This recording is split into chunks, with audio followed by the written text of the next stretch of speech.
Hello, I'm your host, Brian Callanan. Should the Seattle Park District double the city's investments in our parks and public spaces? How will the Seattle City Council's recommendations for new light rail routes impact your neighborhood? And what does the council think of Mayor Bruce Harrell's new police hiring plan? Councilmembers Andrew Lewis and Alex Pedersen join me to answer these questions and the ones you're sending in too, next on Council Edition. Look, we need some clear metrics on what the Parks Department is going to do to realize this vision of a clean and safe and open park district. There's been more data showing unacceptable increases in 911 response times and unacceptable increases in crime. All that and more coming up next on City Inside Out, Council Edition.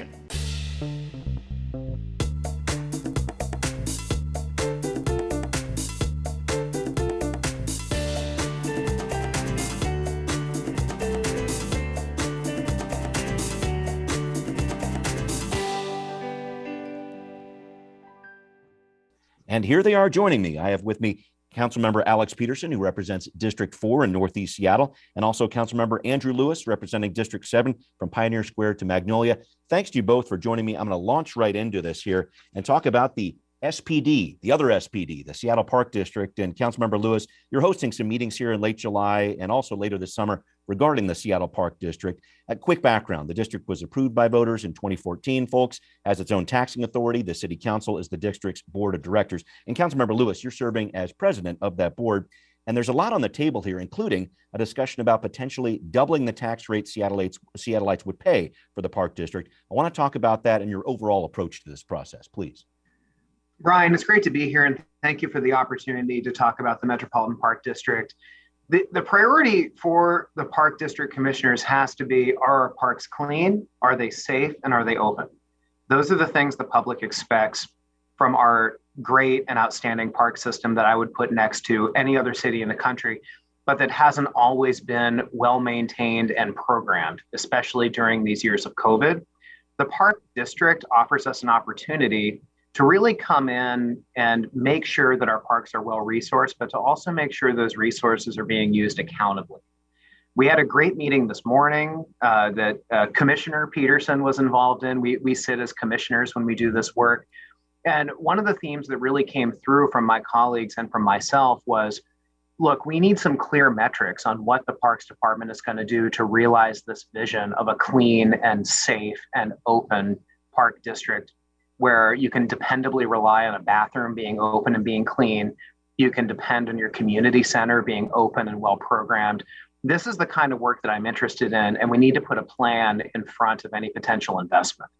So that's going to be the work over the next couple of months. I definitely invite the public to participate. I'm hoping to have at least 2 additional opportunities for public comment out in the neighborhoods, where we'll be going to North and South Seattle to have hopefully some in-person events. Definitely encourage people to reach out to my office to learn more about the process and to comment on their priorities for the park district. But again, it's critical that our open spaces be clean, they be safe, and they be open. Got it. Councilmember Pedersen, maybe I can go to you on this one, because I know you've raised some concerns about this proposal to increase the tax rate for parks. What are your concerns? Let's talk about it. Well, first of all, thank you for having us on the show. And yes, I first support what Councilmember Lewis was saying about the overall principles of having our parks and community centers that are clean, safe, open. And I think we can manage our costs as a city government to achieve that goal. I am concerned that the initial proposal that was coming forward would be doubling that portion of our property tax that goes toward the Parks District. And I think we need to be careful about that, because we have lots of people in Seattle on fixed incomes. Landlords can pass these property taxes on to their tenants, both residential renters and small businesses who are on triple net leases. And so we want to make sure that the Parks Department is managing the costs well, so that we don't have to have such a sharp increase. And I think we also have to be mindful of other property tax measures that are coming our way soon, such as on affordable housing and transportation. But I'm hopeful that getting public feedback, hearing from all the the council members under the leadership of Councilmember Lewis here, perhaps we can come up with a proposal that boosts investment, but also is reasonable in cost. Got it. And Councilmember Lewis, I know you've heard this back and forth from Councilmember Pedersen before. Is there anything you wanted to respond to there briefly? Well, I think what's really important, Brian, is looking at what the metrics are that we get from the department, because I totally appreciate the lens that Councilmember Pedersen is bringing to this discussion. For example, this morning we were having a discussion about bathrooms. Parks Department has come to us and proposed a line item in the cycle 2 investments for 12,000 additional hours of cleaning. I don't really have a great amount of insight into what exactly that gets us if it's not hitched up or attached to some kind of business plan. Yep. You know, does this investment make our bathrooms and parks clean, safe, and open? Is that more than 12,000 hours that's required to do that? You know, how does that investment interface with the other plugins and funding that we give the department? Okay. So I really want us to have a very metrics-driven conversation with the Parks Department that precedes any kind of investment. And that is the discussion that we're really trying to work through as a park district. Board members have been very, very patient, having several meetings as a board of park commissioners. But look, I think that the level of value we put on parks and the level of work we need to do with parks is certainly worth the amount of time we're putting into it. But I think it comes down to not just what investments are we making, but how do our investments drive culture within the organization to get the delivery that the people of Seattle expect. Sounds good. I want to move on here if I could. And Councilmember Pedersen, I'm going to go to you next and talk about your work as chair of the Transportation Committee for the Council and the Council's recent recommendations for Sound Transit light rail expansion. Specifically, I want to know why you did not make a recommendation for the location of the Chinatown ID station or the Delridge neighborhood station in West Seattle. Really want to know what's going to happen in those neighborhoods. Will this delay the West Seattle to Ballard Link extension project? What can you tell us? Thank you for that question. You know, Seattle is arguably the biggest supporter of Sound Transit, and we're the crucial linchpin for the entire regional system. So doing right by Seattle will speed implementation with all the construction permitting that needs to occur. It's going to help the entire regional transportation system come online faster. And rather than sitting back and letting a dozen policymakers from outside of Seattle decide what's best for Seattle, we put forward a resolution talking about the West Seattle Ballard Link extensions and what our preferences were as a city. And on a couple of items, we thought that Sound Transit needed to do more work, needed to go back out to the community. And Chinatown International District is one of those communities that has been historically subjected to many disruptive construction projects. So we want to make sure Sound Transit gets additional buy-in from the community and prevents displacement of businesses and residents. And I was really encouraged that Sound Transit's expansion committee seemed to take our city council resolution to heart. We worked on that with Mayor Harrell as well. And we hope that on the 28th of July, they incorporate most of it. Yeah, we'll see what happens there. I know there's been some back and forth about potentially delaying that meeting, so we'll see what happens with Sound Transit there. But Councilmember Lewis, maybe your thoughts here on what the council's recommendations are for light rail. I know you heard a lot of feedback from KEXP, other organizations at Seattle Center about this. Did the council get it right? Yeah, I really want to lift up the leadership of Councilmember Pedersen for running a very inclusive process. A lot of the stations and alignment for Sound Transit 3 run through District 7. Forcing a lot of very difficult decisions in a lot of those segments, Inner Bay, Uptown, Downtown. As you just mentioned, Brian, in particular in the Uptown neighborhood, we have to be very, very careful about the alignment that we choose for Sound Transit 3, because it brings great opportunities for the Seattle Center campus. It also brings the potential for massive disruption for our arts community, which, as you're well aware, a lot of our arts institutions were the first things to close and the last things to reopen. And I really hate for them to come out of the frying pan and go into the fire, having to deal with the mitigation through Sound Transit 3. A lot of those impacts are avoidable if we can move the alignment from what has been initially proposed on Republican to the alignment on Mercer. Really appreciate Councilmember Pedersen's leadership in supporting us going on the record for that. Really appreciate Marshall Foster and the leadership team at SDOT, who have been stalwart advocates for that change of alignment. That's going to go a long way. And I'm hoping the Sound Transit Board will follow the leadership of the city and the leadership of our arts community in making that simple shift of a block, which makes a very significant difference to that impact to our arts community cluster in the uptown neighborhood. Yeah. Thank you for that. Councilmember Lewis, I'm going to head back to you here and ask a question about public safety. You're the vice chair of that committee on city council. There's a lot of focus on police right now. Seattle starts up a series of public meetings here in late July to get some input on the search for a permanent chief of the SPD. I wanted to look, though, at the mayor's recent $2 million proposal to recruit and retain Seattle police officers with some hiring bonuses. Two questions here. Do you support the mayor's plan? And because I know you've been working on this issue so much, are you concerned this plan doesn't speak to building an alternative response system for calls that don't require an armed officer to respond? Look, no one proposal has to accomplish all of our policy objectives, Brian, and I do support the package that the mayor has put forward. I think it's really critical to look at our comprehensive offering of hiring incentives. And this particular package, I think, is necessary, but it isn't sufficient. We need to be providing the basic baseline of incentives that a lot of our peer departments are providing just to be competitive for lateral applicants and other people who are trying to navigate what department to go to who are on a national market for this kind of work. I think Mayor Harrell's proposal gets us there. But then it's what do we do on top of this? How are we working on retention? How are we working on making sure that we aren't losing more officers as we're recruiting new people in? But I do think as far as recruitment goes, this is a good package of investments to get us up to parity with departments we're competing with, because we are in national competition. Like every police department in the city in the country is experiencing these same pressures. I think this gets us to parity to be competitive with those other departments, but we have a lot more work to do. On the issue of alternative responses, I think it's a separate issue that we're working on. Councilmember Herbold and I moved some money that was going to get absorbed sort of back into the general fund to park it in finance general temporarily. That's sort of a wonky answer, but we have carved out about $1.2 million that we're working with the executive to put a alternative response pilot together. I see those as disconnected issues. The executive has been a good partner on both of these things. And I think we're making progress on both of them, but it's not a one or the other contention. We need to be doing everything to meet our obligation under the charter for public safety. That's fair. I just wanted to make sure I checked in with both of you on this. And Councilmember Pedersen, I know you serve on the Public Safety Committee too. Your thoughts about the mayor's hiring proposal? Yes, I support the mayor's plan and more.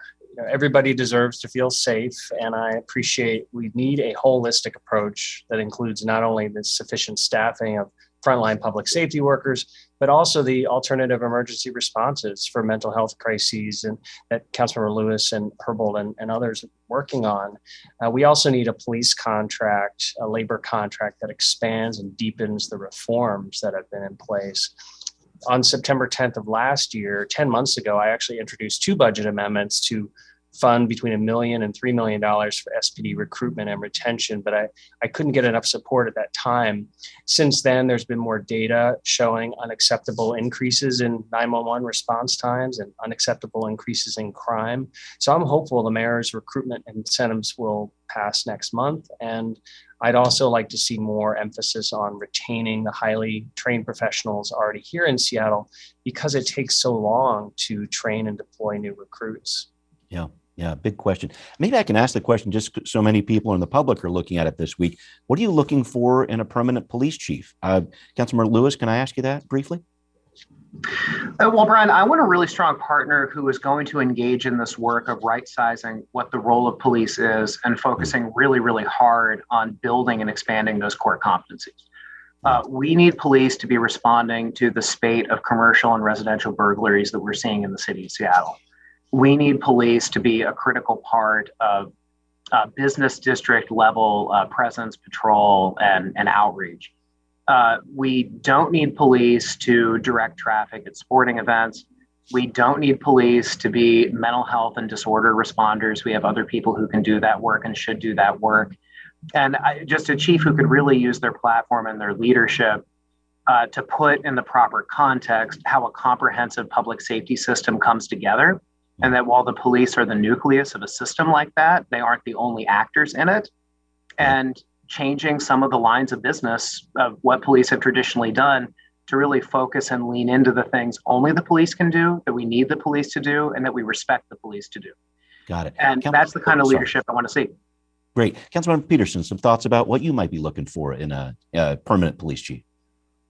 Well, I know the mayor is working really hard on this. This is one of the key things that he'll be doing is choosing the next permanent police chief, and we'll be consulting experts on this. Obviously, we want somebody who is experienced, somebody who knows how to keep a growing urban population safe in all neighborhoods, and has the integrity to be transparent and hold officers accountable, inspire them to stay in the department, to do good work, and has an open mind to the holistic approach that we want to take for community safety. Great. Thanks for breaking that down. And Councilmember Pedersen, let me go back to you here for a question about Vision Zero, the city's plan to have zero traffic deaths or serious injuries by the year 2030.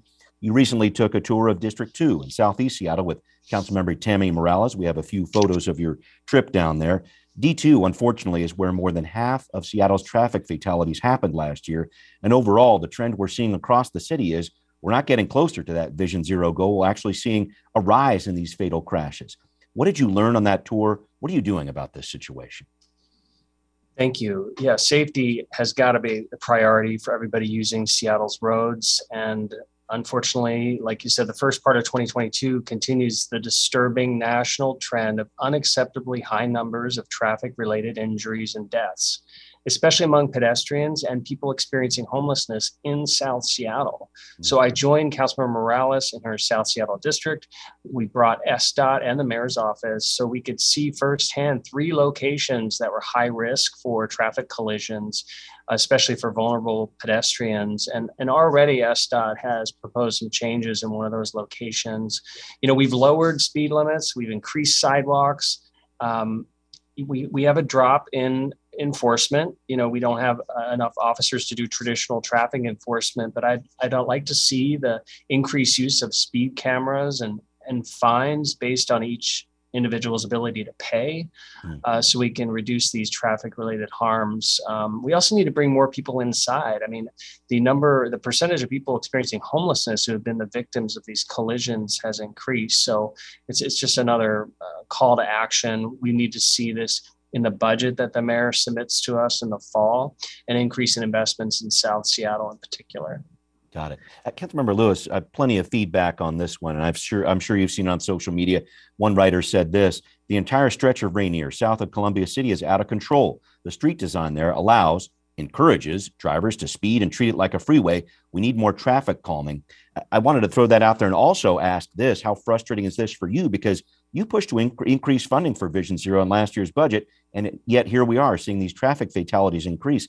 Some thoughts about this? What needs to change? Yeah, Brian, we don't spend nearly enough to realize Vision Zero. I mean, that's just flatly something that we can confidently say. I appreciate the framing of that caller who sent their comments in, because it really does come down to the design of some of these places, like so much transportation planning. If you have grade separated and protected bike lanes and pedestrian spaces that are completely outside of the lane of travel of traffic and difficult for traffic to accidentally go up on the curb of, you're going to dramatically reduce the amount of injury and fatality that members of the community are experiencing. I am very proud that I worked with my colleagues on increasing Vision Zero funding, creating the first ever dedicated source of funding, and Councilmember Pedersen was a big champion of that, and I appreciate his support for these initiatives. That money just started being accumulated. There is a 6-month delay in that commercial parking tax funding coming in, and that commercial parking tax increase became official as of July. So that money, it is critical, but we're probably not going to start seeing it manifested in terms of physical improvements for a little while, because it has to be accumulated by SDOT. They need to then go out and effectuate some plans to build infrastructure in the community that is conducive to making things safer. But look, it's important to note, as Councilmember Pedersen points out on a regular basis, SDOT has a several $100 million budget. We shouldn't just be looking at this commercial parking tax money. We got to be comprehensively looking at how we can expect more from SDOT and demand that SDOT prioritize traffic calming improvements, and other critical infrastructure to make sure everyone can walk and roll through the city with confidence. Got it. And Councilmember Pedersen, sticking with the transportation topic, we actually got an email in about driverless cars. Here's the question that our viewer wanted to know. Says, I've often seen Zooks, those driverless cars, testing around downtown. Don't you think there should be more information provided regarding these activities so people know what's going on around them? I know there's a very specific question about driverless cars, these automated cars, but some thoughts on this, Councilmember Pedersen. Yeah, so as autonomous vehicle technology develops, cities around the country are trying to figure out how best to regulate that the experimentation of those autonomous vehicles on their streets. I mean, these are public streets, and yet we have for-profit companies basically experimenting on our streets. So there needs to be some form of reasonable regulation, just so that there's transparency, accountability, and advance notice of what's happening. And that's something that we can handle through our street permit process. We do want to encourage this technology to develop, but we also want to keep people safe while these companies are experimenting on our public streets. That's fair. Thank you for taking that one on. Councilmember Lewis, another question to you that came in from a viewer, sort of where transportation and your work on homelessness intersect. Christine asks this: what is the plan for all the RVs still parked around the city? 8th Avenue Northwest, North Lake, etc. I know the city's been discussing an idea about building at least one safe lot for these RVs. Anything you can tell us there? Well, we have a safe lot pilot that the council funded, actually, I think 2 years ago. Mm-hmm. It did finally get effectuated by the King County Regional Homelessness Authority, and I'm very grateful for their partnership. A contractee was awarded in response to a competitive bid. I believe it's the Low Income Housing Institute. Right. They're going to create a 50-unit safe lot to pilot a new system for providing that kind of service. As your viewers may be aware, Brian, and remember, we have experimented before with RV safe lots during the Murray administration, before Councilmember Pedersen and I were here on the city council. Mm-hmm. That project on the whole was not effective. We've learned a lot over the course of time between that and now. The King County Regional Homelessness Authority has developed metrics and a plan to assess how effective this provider pilot is going to be. And the hope is there could be some scalability built into that once we have a better sense of how to provide this service. People who camp and live in RVs tend to be a tougher population of people experiencing homelessness for us to provide services to. Yeah. They tend to have a historic skepticism of the traditional housing and shelter system, hence why they are living in an RV. Right. In a lot of cases, they'll tend to own that asset, and it's obviously a very expensive and critical asset to them. So they're reluctant to want to leave it to accept an alternative offer of service. So really trying to develop a program that meets that population of people where they are, that works with them to go to a designated place and to accept case management and work on their own terms. That is something we're trying with this pilot, and my hope is it will be scalable and we can provide that relief. I know Councilmember Pedersen has large portions of his district with a lot of folks living in RVs in the Inner Bay neighborhood. I certainly do as well. So this is work I'm very interested in, that we're following. And again, that, over 2 years ago, the council funded this because we share a sense of urgency on it. It's great to see it finally acted on by the KCRHA, and I'm very grateful for their partnership. Got it. Thanks for that. Councilmember Pedersen, did you want to touch on this issue? I know it's something that does affect all districts out there. Well, I really think that what we want to be supportive of the King County Regional Homelessness Authority. This is a regional problem that requires a regional solution. Mm-hmm. And I appreciate that they are doing it as a pilot project because, as Councilmember Lewis pointed out, it hasn't worked in the past. So it's very important where they decide to put the safe lots. And I think that we really need the King County Regional Homelessness Authority to be very proactive and in talking to those individuals living in RVs, find out what their needs are. And because they really, we do have legitimate offers of housing and services. So we want to make sure they take those and Right. Aren't just in a RV that's not working, sitting on the side of the street for weeks. Fair. Thank you. Councilmember Pedersen, I want to make sure I go back to you for a discussion about the measure you recently passed through the council only to face a veto from the mayor. So this was that measure that would have required landlords to give information about their rental rates to the city. The city would have then used that information, have a local research institution analyze it and get some details that the city could potentially use in the debate on affordable housing. We haven't had this information for several years now. The local business that used to generate a report on this isn't in operation anymore. So what happens right now? What impact is that veto going to have? Sure. Well, big picture, we need to do more to prevent the economic displacement of existing residents from Seattle. And the most direct form of displacement we've seen is when a real estate developer may buy an older apartment building and they'll actually tear it down to make way for a larger building. And where do those tenants go? And in contrast, the economic spin we see from some construction lobbyists and even some urban planners, building new housing doesn't by itself prevent displacement. We need to preserve the naturally occurring affordable housing that we have, and we need the data to know where that is throughout the city. And you're right, we haven't had it for years. I really appreciate a majority of the city council approving our reasonable plan to collect that data on all affordable housing in the city, and appreciate Councilmember Lewis's support on that, so that we know where the unsubsidized affordable housing is, so we can do a better job when we work on our comprehensive plan. We do that only 8 years, and so it's not clear to me how city departments are going to be able to comply with state law and our own city government policies to prevent displacement if we don't have the data. Yeah. Councilmember Lewis, I know you were supportive of this. Your thoughts about what might happen next? We've got about a minute and change here, so please, if you wouldn't mind. Look, I just appreciate Councilmember Pedersen leading on this issue, and I do think it's unfortunate the way this turned out. I think that, especially given that we have a history of collecting this information and that we do have a lot of big decision points coming up in the future where that information would be useful, I do look forward to working on some alternative ways to get approximately the same information. But I think Councilmember Pedersen brought forward a viable proposal to do that, and was proud to stand with him through the veto override and everything else.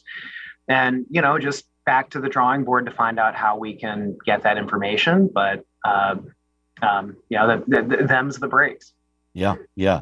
Some interesting news there, certainly. And we'll see what happens with the rest of this issue as it continues here for the Seattle City Council. That's all the time we have for now. I'm Brian Callanan. Thanks for joining us here. We'll see you next time on Council Edition.